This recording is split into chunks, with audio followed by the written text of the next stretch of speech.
Find out about the Somerton Man, the unidentified body on an Australian beach whose identity, cause of death, and encrypted message remain unsolved to this day. The initial reports to the Adelaide Coroner's Office describe a scene of baffling serenity. There are no witnesses who saw the man arrive at the beach. No one heard any disturbance in the night. No one has reported a man matching his description missing anywhere in South Australia, or indeed anywhere in the country. A thorough search of nearby areas turns up nothing useful. There are no footprints in the sand that tell a story of struggle or flight. No discarded weapon, no vial, no syringe. Whoever this man is, he arrived, sat down, and simply ceased to be. By noon, his body has been removed to the morgue. The beach returns to its ordinary rhythms, the tide advancing, the seabirds calling, a few early bathers strolling along the waterline, unaware that the pale stretch of sand against the seawall has become the opening scene of the most perplexing mystery in Australian criminal history. The seawall stands unchanged, indifferent, its concrete gray and cold. It does not know that for the next 70 years and beyond, people will come from around the world to stand before it, staring at the place where a man sat and became a legend. And it does not know that the ghost who rested against its stones that December morning will never truly be identified, not by his name, not by his past, and perhaps not even by science. The internal examination changes everything. When Dwyer opens the chest cavity, he finds evidence of significant internal disruption. The organs are severely congested, showing the dark, engorged appearance of acute, rapid onset disruption to the blood supply. The spleen is enlarged to 3 times its normal size, swollen and dark with pooled blood. The stomach lining is inflamed and hemorrhaged in a pattern consistent with the ingestion of a powerful corrosive or toxic substance. The liver shows acute damage. The heart, though structurally normal and in fact impressively healthy for a man his age, shows signs of having been placed under sudden, catastrophic stress. Taken together, the picture is one that Dwyer has seen before, not often and not in peaceful circumstances. This is the internal profile of poisoning. Not accident, not natural causes, not violence. Poison.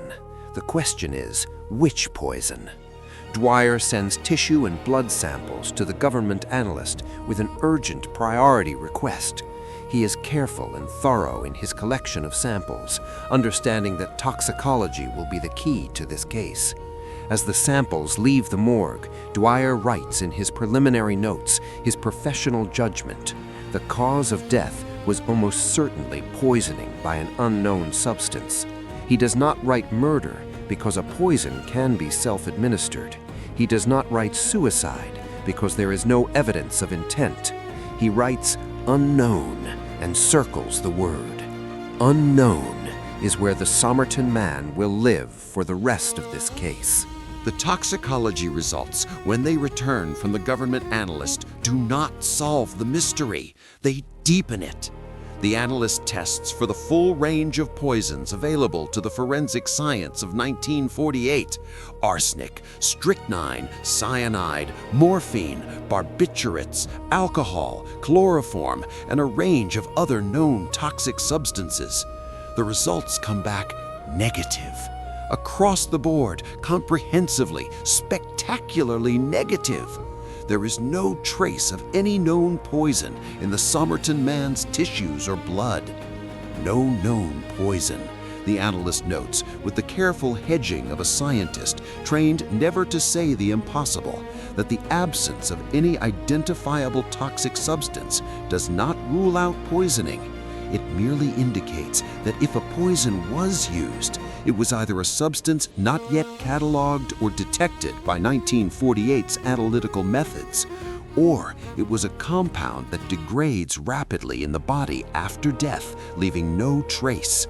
This latter possibility, a fast-acting, self-degrading poison traceable by nothing, was, in 1948, the signature of a very sophisticated killer. Such compounds were not the tools of ordinary criminals or despairing lovers. They were the tools of intelligence agencies, state actors, professional assassins operating with access to cutting-edge biochemistry. The silence of the toxicology report is, paradoxically, the loudest evidence yet that something profoundly unusual has happened on Somerton Beach.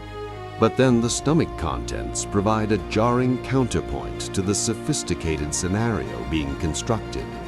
Among the partially digested material found in the Somerton Man's stomach, the analyst identifies the remains of what appears to be a pasty, the simple working-class pastry of flour, meat, and potato that was a staple food of Australian laborers and tradesmen. There is nothing about the stomach contents that suggests a Last Supper of any particular significance. No wine, no fine food, no medication, just a pasty. The simplicity of it confounds investigators. A high-value espionage target killed by a sophisticated, untraceable poison whose last meal was a pasty from a roadside vendor? A professional assassin who pauses for a working man's lunch before sitting down to die against a seawall? The stomach contents do not resolve the contradiction between the theory of a sophisticated killing and the mundane realities of the man's final hours. They simply add another layer of paradox. As Dr. Dwyer completes his post-mortem report, he is forced to record the cause of death as officially undetermined. For the first and only time in his distinguished career, John Dwyer finds himself unable to give a dead man a cause of death. He can say with certainty how the body was affected, the organs, the congestion, the evidence of a catastrophic toxic event. But he cannot say what caused it. He cannot say who this man is. He cannot say anything that might bring this case to a close. He closes the report folder, and in its cover he writes just 3 letters: U-N-K, unknown. The discovery of the Tamam Shud slip transforms the public's relationship to the mystery. Adelaide newspapers, which have been running occasional updates on the case of the unidentified beach man, now seize on the dramatic revelation with breathless enthusiasm. The phrase Tamam Shud is on everyone's lips, spoken in corridors, debated over dinner tables, whispered in the tea rooms of the city's offices. People who have never before cared about the death of a nameless stranger now find themselves drawn into the puzzle by the sheer literary drama of the clue. And the phrase itself carries weight. Omar Khayyam's Rubaiyat was not an obscure work. It was read by educated men and women across the English-speaking world, beloved by soldiers in the war, carried in breast pockets to the front lines. Its themes, the shortness of life, the certainty of death, the pleasures and regrets of time passing, resonated with a generation that had just lived through the most destructive conflict in human history. To choose those final words, Tamam Shud, as a last message was an act of considerable literary awareness. This was not an uneducated man. This was someone who read poetry and understood its weight. It sharpened the need to find out who he was, because whoever he was someone who felt the pull of great literature at the end of his life. That made him, in some essential way, deeply human, even as everything else about him remained utterly unknown. The police now need the book. to understand the slip, to trace its origins, to determine what edition it came from, perhaps even to find if the book itself contains more clues. They need the specific copy of the Rubaiyat of Omar Khayyam from which the last page was torn. They do not yet know that this book exists. They have only the slip, this tiny fragment of printed paper and its two charged, resonant words. But the detective's instinct is clear. The slip was torn from a book. Books have owners, books have histories, and somewhere in Adelaide, or somewhere in Australia, or somewhere in the world, detectives examining the book under a UV lamp and an oblique angle light source make a discovery that transforms the entire case. On the inside back cover of the Rubaiyat, written in pencil, light pencil, as if the writer was aware of the need for concealment or had written with some care, are 5 lines of capital letters. They do not form words in any known language. They are grouped in irregular clusters separated by spaces, running across the cover in lines that fill the pale interior end paper with an inscrutable pattern. There are no numbers mixed in, no punctuation, no obvious structure. To the untrained eye, they might look like random letters, the doodling of a bored mind. But to the investigators who have been working this case for months, who are by now attuned to the deliberateness of every element left behind by or with this man, the letters are immediately recognized as intentional. This is a code. It must be a code. No man who removed every label from his clothing, who carried a hidden pocket sewn into his waistband, who chose as his final message a phrase from a great poem, no such man writes random letters on the back of a book. The letters mean something. The 5 lines are a message. Somewhere in those 30-odd capital letters, arranged in their mysterious groups, is the truth that the Somerton Man has been guarding since December 1st, 1948. The investigators photograph the code. They send copies to Australian military intelligence.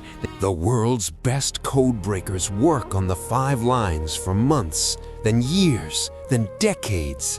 They apply every known cipher technique of the era and beyond. Caesar shifts, Vigenère ciphers, book codes, transposition ciphers, one-time pads, frequency analysis, pattern recognition. They look for the statistical regularities that betray even the most sophisticated encryption, the frequency distributions of individual letters, the clustering patterns, the digraph and trigraph frequencies that eventually give away most codes to patient, systematic analysis. They find nothing. The code resists everything. The fundamental problem is brutal in its simplicity. The code is too short. 5 lines of letters, approximately 5 groups per line, 5 to 7 letters per group, gives a total character count of approximately 35 to 45 letters. This is far below the threshold at which reliable pattern analysis becomes possible. A longer text yields statistical patterns that point toward an underlying language structure or cipher mechanism. A short text yields only ambiguity. Every analysis is as consistent with one cipher as with another. The letters are consistent with an initialized code, where each letter represents the first letter of a word and an underlying message, but this cannot be confirmed. They are consistent with a one-time pad encryption, which is theoretically unbreakable without the corresponding key. They might be a personal notation system used only by the author. They might be the opening lines of a message that was never completed. After 75 years and the application of modern computing power to their analysis, the 5 lines of penciled capital letters on the back cover of a worn paperback Rubaiyat remain one of the most stubbornly, completely, and perhaps permanently unbroken codes in human history. Detective Lane sits alone in his office one late evening, a photograph of the code in his hands. He has memorized the letters. He finds himself reciting them in the shower, tracing them with his finger on the desk. They have become a kind of mantra, meaningless sound that nonetheless feels charged with significance. This is what an unsolvable code does to a person. It does not let go. It whispers of a meaning that is just out of reach, just one key away, just one insight short of revelation. Behind those 30-odd letters lies the truth about a man who has been dead for years and still has no name. What does the code say? Is it a list of contacts, a spy's network condensed to initials? Is it a message to someone specific, someone who was meant to receive the book and decode it, someone who never came? Is it a poem of its own, a private, compressed elegy that mirrors the compressed elegy of the Tamam Shud slip? Or is it nothing, the random scribbling of a disturbed mind on the edge of death? Leon cannot know. No one can know. And in the not knowing, the case grows larger than any solved mystery could ever be. The Somerton Man, dead on a beach with no name, has achieved a kind of terrible, inadvertent immortality. As long as the code remains unbroken, he will never truly die.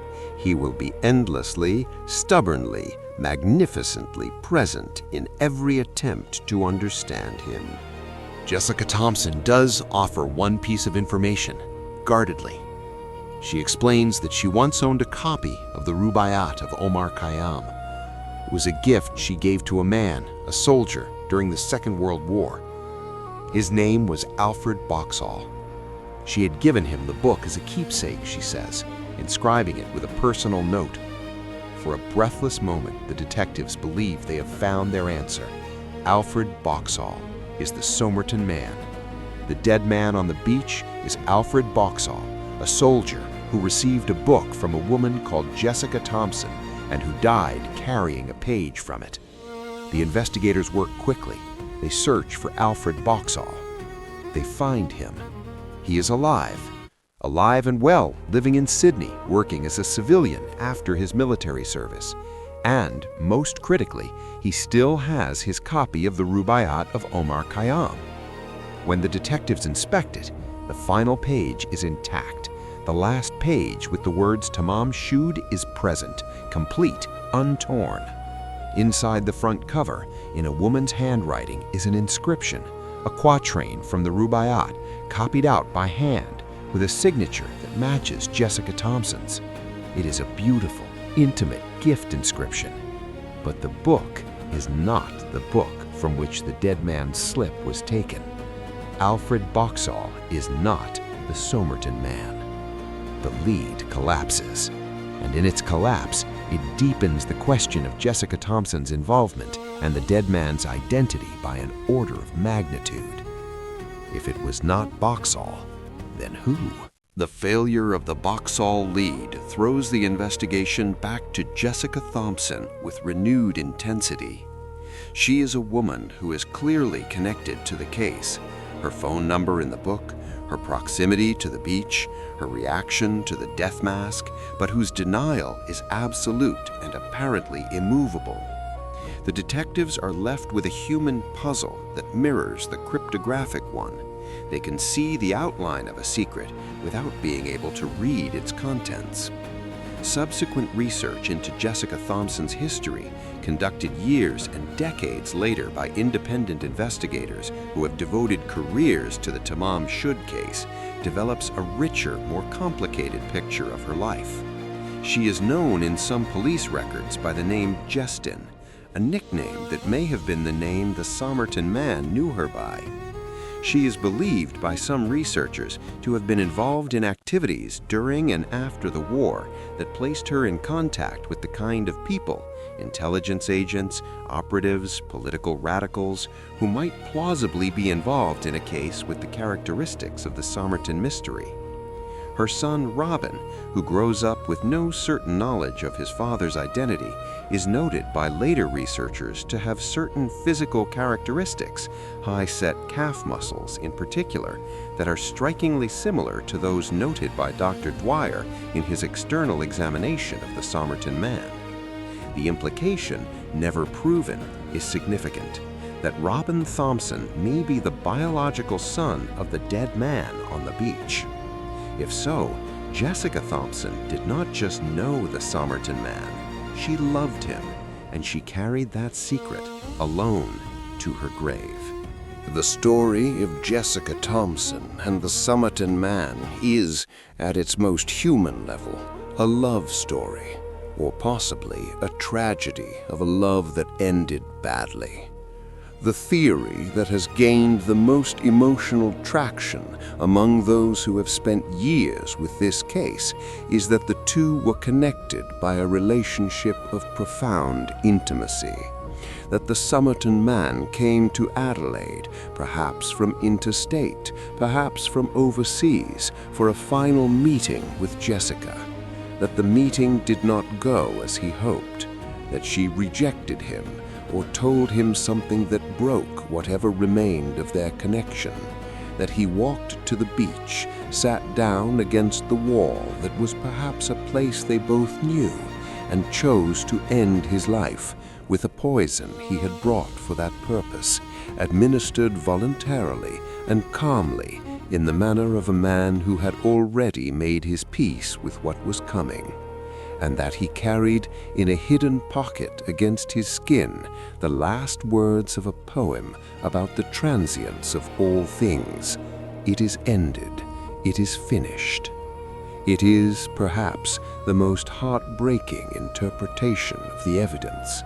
A man without a name who removed every trace of his identity so that his death would not fall back on the woman he loved, who chose to die as a ghost so that she could continue to live without the weight of his name attached to her story. Whether true or not, the theory has the structure of great tragedy, and it fits the evidence well enough that it refuses to be dismissed, no matter how many decades pass. The counter-narrative, the jilted lover theory, operates in an entirely different register and is arguably more heartbreaking precisely because it requires no conspiracy, no intelligence apparatus, no elaborate machinery of Cold War intrigue. In this reading, the Somerton Man was simply a man in love who had loved the wrong person at the wrong time and who had come to Adelaide for a final reckoning with the consequences of that love. He was, perhaps, a man who had known Jessica Thompson before her marriage. Perhaps they had been together during the war, the kind of wartime love affair that the chaos of the period made possible and that peace made impossible to continue. She had married someone else. She had a child, a life, a suburban respectability.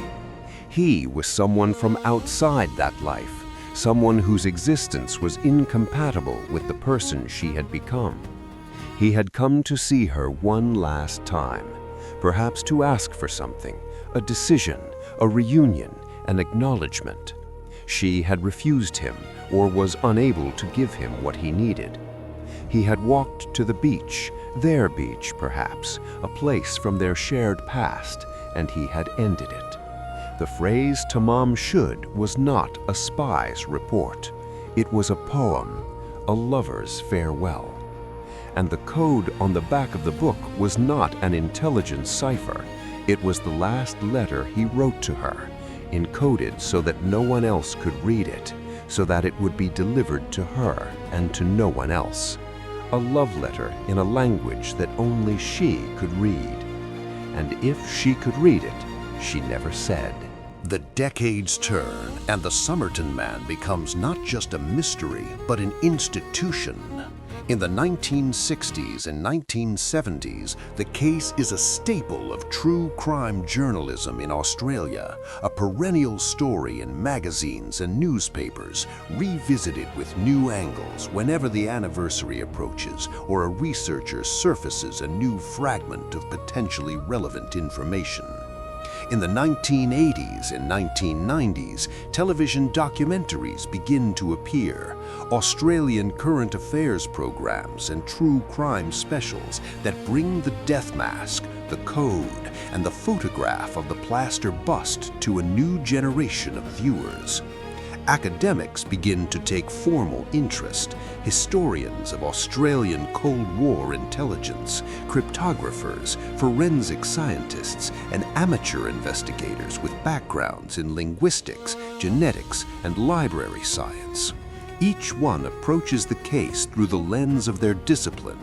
Each one adds a layer of analysis, a new suggested interpretation, a refinement of method. None of them cracks it. With the rise of the internet in the 1990s and early 2000s, the Tamám Shúd case finds its most enthusiastic and distributed audience.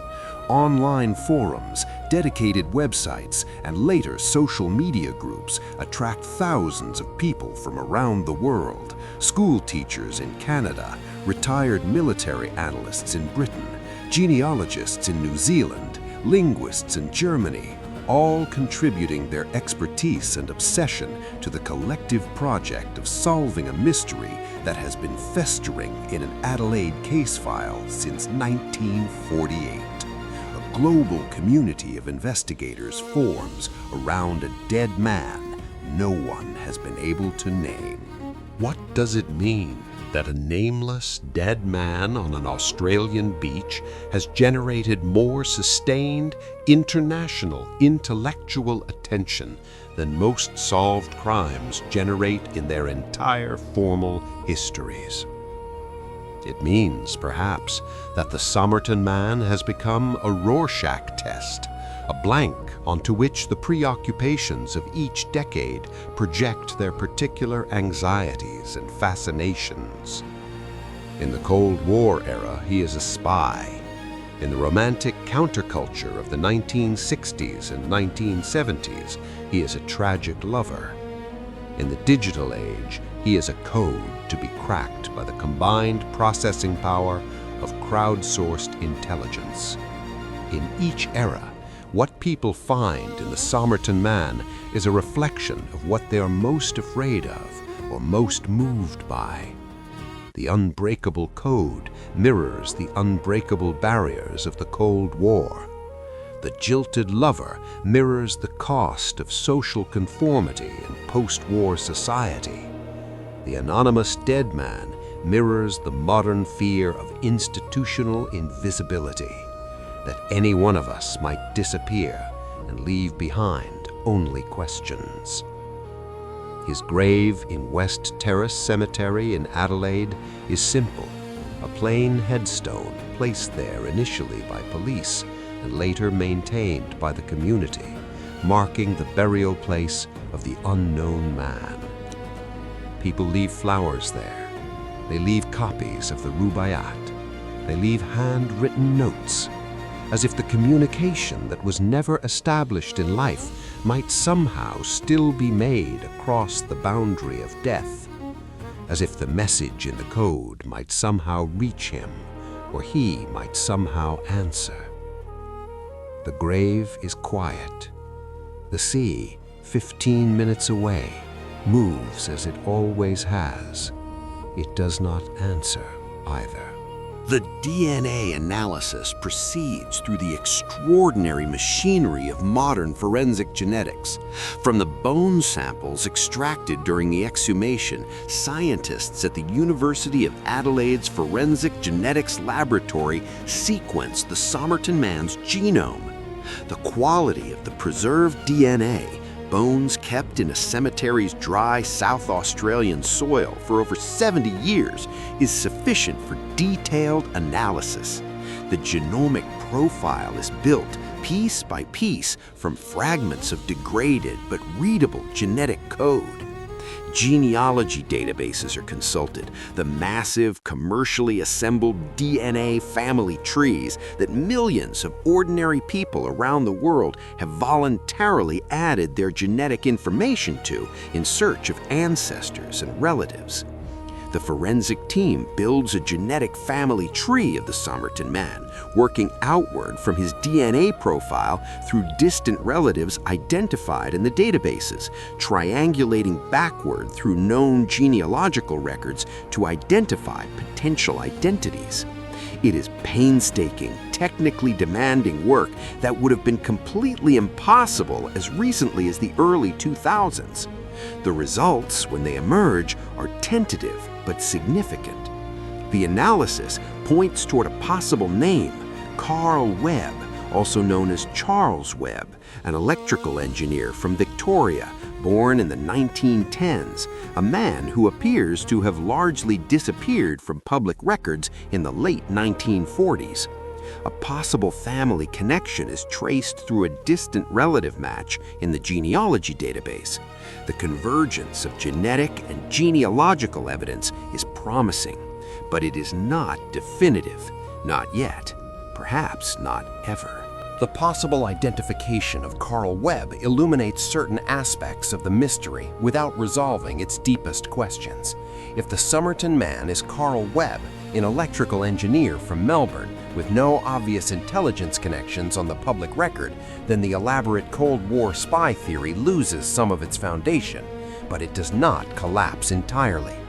Electrical engineers with specific technical expertise were, in the late 1940s, precisely the kind of people that intelligence services recruited. The connection to Jessica Thompson and the possible fathering of her son remain unexplained. The code on the back of the Rubaiyat, if Carl Webb wrote it, remains completely unbroken and its purpose completely unknown. And the untraceable poison that killed him and the deliberate removal of every label from his clothing speak of a level of premeditation and concealment that sits uneasily with the picture of a quietly vanished engineer from Melbourne. The identification is debated by researchers, some of whom find the evidence compelling and others of whom find it premature or insufficiently rigorous. The debate continues in academic papers, online forums, and podcasts.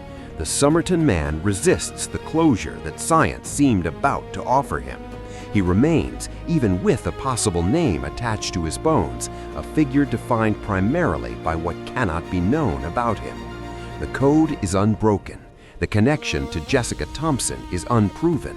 The cause and manner of death remain officially undetermined.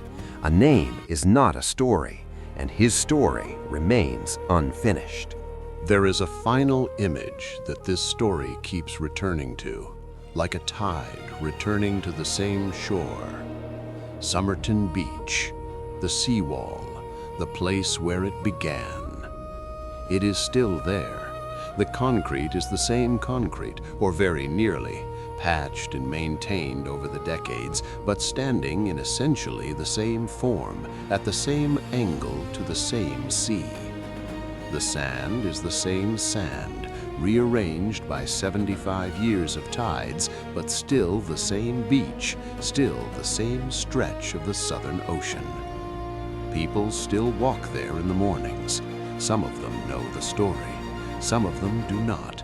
Some of them stop for a moment at the section of the seawall that faces east, where the morning light comes in low and golden across the sea, and they think about a man in a perfect suit who sat here once and did not leave, who carried a message in a hidden pocket and a code in a borrowed book and a borrowed poem as his final word, and who chose, or was made, to become nobody. The seawall does not know anything. The sea does not know anything. But the story persists, passed from person to person, decade to decade, the way all great mysteries persist, not because they are unsolvable, but because they touch something essential about what it means to be human, to need a name, to need a story, to need to know. The Somerton Man knew something that we don't, and whatever he knew, whatever the code meant, whatever happened on that beach, it is, in the truest sense possible, not ended. Tamam Shud was a lie. It is never finished.